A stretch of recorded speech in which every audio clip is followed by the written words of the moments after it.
You live in rural New Mexico. You're sitting at your kitchen window watching your daughter, who has just been dropped off at the bottom of the road, walk the 200 yards to the house, when 30 feet behind her, a Mexican gray wolf appears. You run onto the front porch screaming for her to stand still. You reach for the shotgun by the front door and unload it into the air. The wolf runs into the forest. Your daughter rushes to your side. And once more, a wolf attack has been put off by the mysterious AF-924 wolf.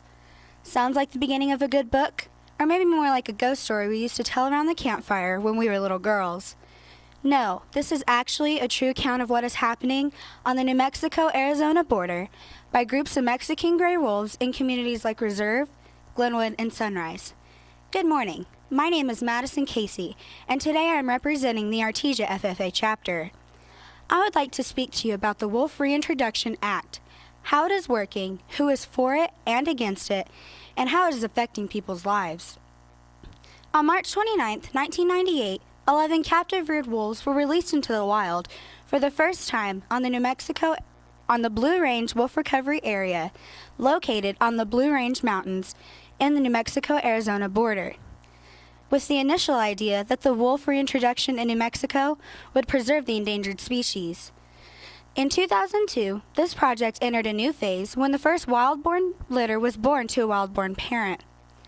This project is being overseen by the U.S. Fish and Wildlife Services and local agencies supervising. Special interest groups believe that the reintroduction of the wolf on the New Mexico-Arizona border will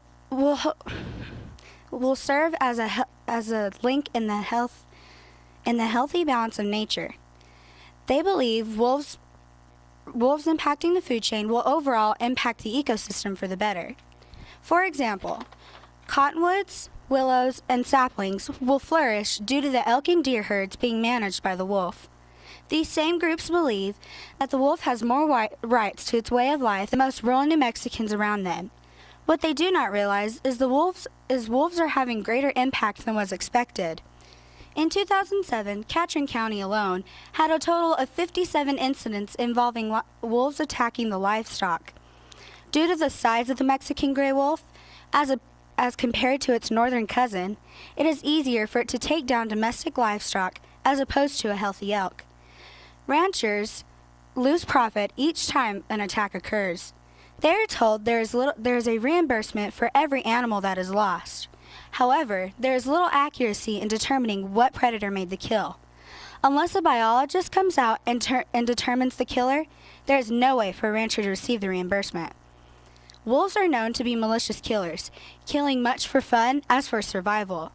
In many instances, when a pack of wolves goes into a herd, only a few are killed and eaten. The rest are simply killed and left to rot. The wolf protection rules have made it increasingly difficult for ranchers to protect their livestock from wolves.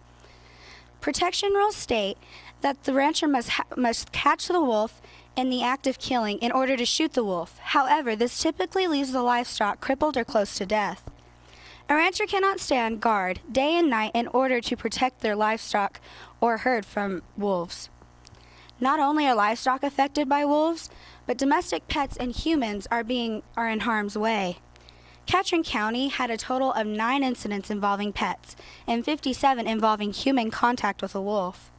A 13-year-old girl from Catron County cannot leave her home unarmed due to the Durango pack visiting her backyard 8 times in a 10-week period. Numerous pets have been mutilated, if not killed, by the wolves that have thought to have never come into populated areas. They are no longer staying in their native habitat. The wolf is having great success in populating and moving out of the Blue Range mountain area and frighteningly close to home. At the time of the reintroduction of the Mexican gray wolf, the U.S. Fish and Wildlife Services did not have specific goals set for what the end result would be. Perhaps those making the decisions of the wolves should be from rural New Mexico, not from Washington, D.C.